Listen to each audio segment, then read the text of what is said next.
Hey guys, it's Sunday afternoon here, and I just wanted to come on and do a video on a topic that has been kind of bothering me a little bit lately. I've been thinking about it. I've thought about it for on and off for months now, and I didn't dare do a video on it because I didn't want to upset or offend anybody.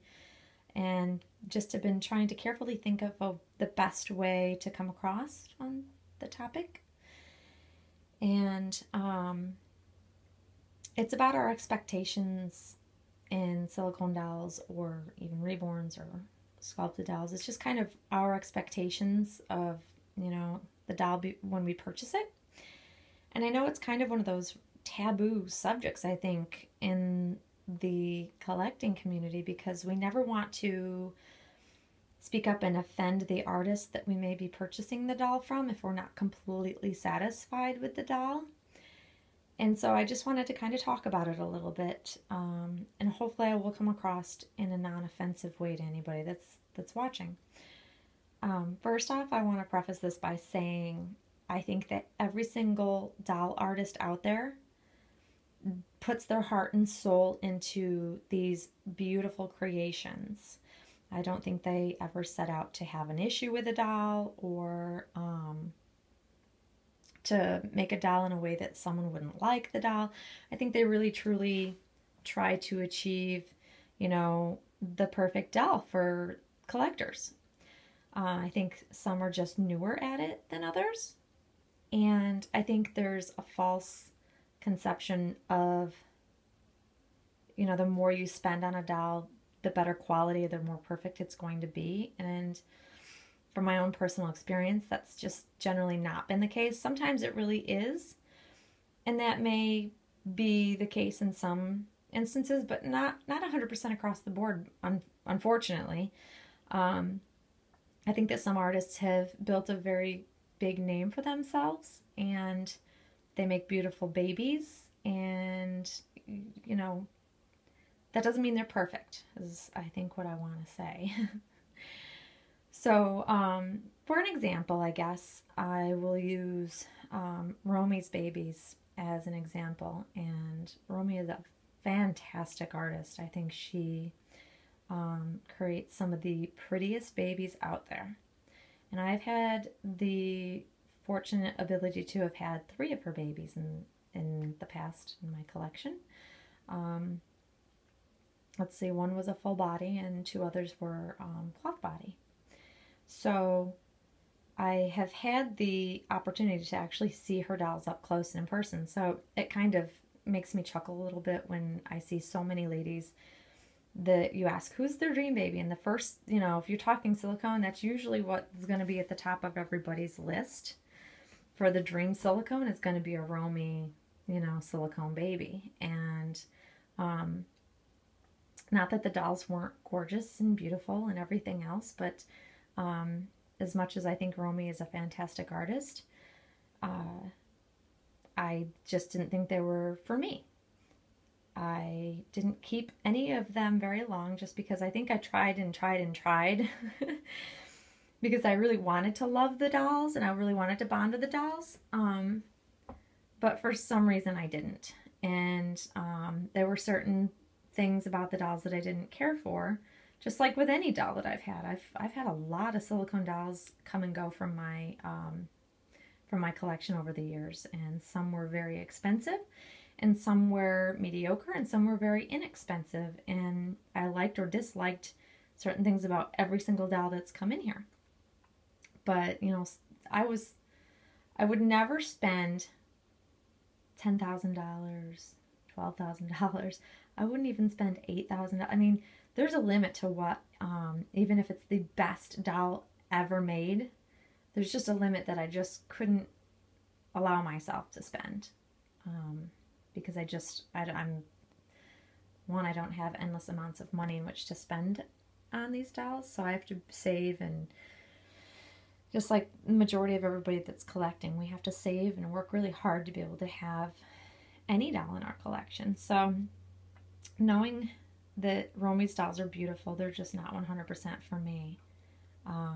But they're not all perfect either. So I think every artist out there has like things that they have a stronger talent for when making a doll. Like some artists are better at rooting hair than others. Some are better at painting techniques than others. Some sculpt more realistic details than others. I think every artist is so very different, which is why, you know, having so many to choose from out on the market is such a wonderful thing, because I have learned the hard way of what I do and don't like, and different artists that kind of are for me and what ones aren't. I've bought and sold a whole lot of dolls, lost a whole lot of money almost every single time I've done it to find the right doll for me. But I also think it's okay to speak up if you're not 100% satisfied when you receive a doll.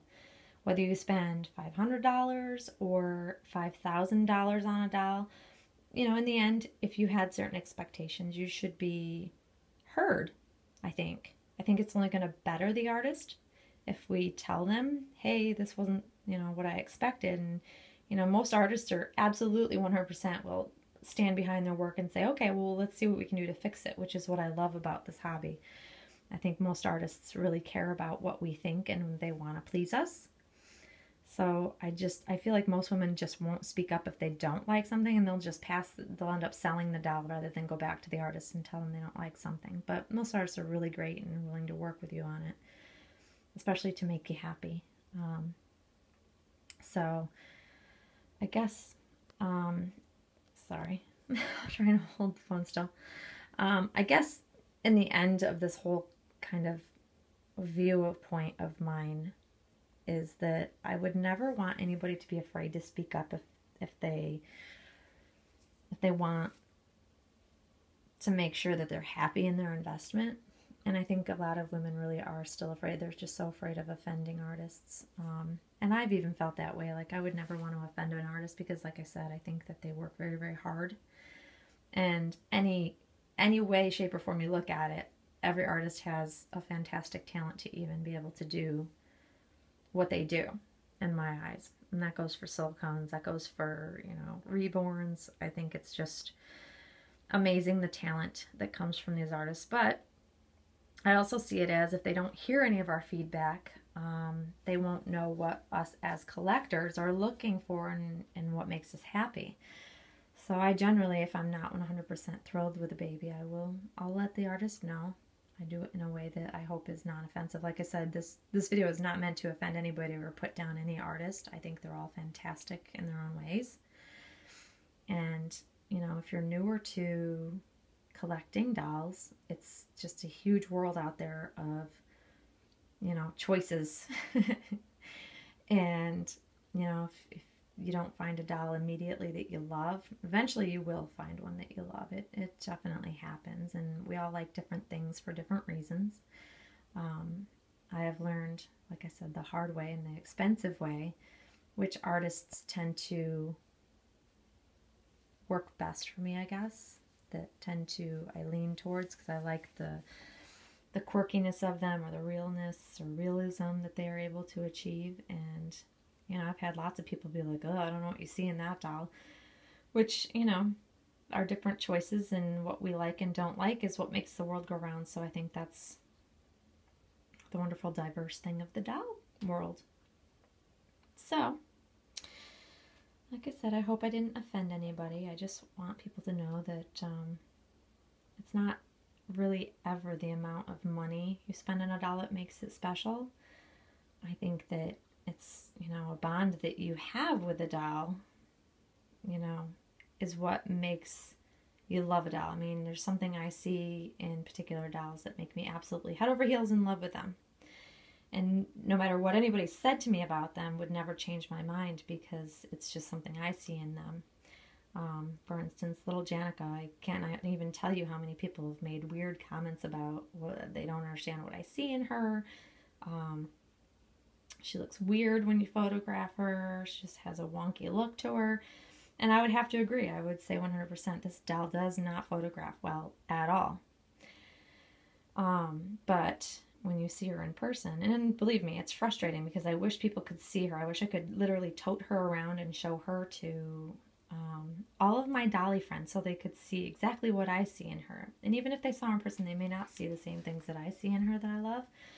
But I know that her realism is hard to get across through camera and video. But I think that, you know, for some reason I just absolutely adore this doll. I don't know what it is.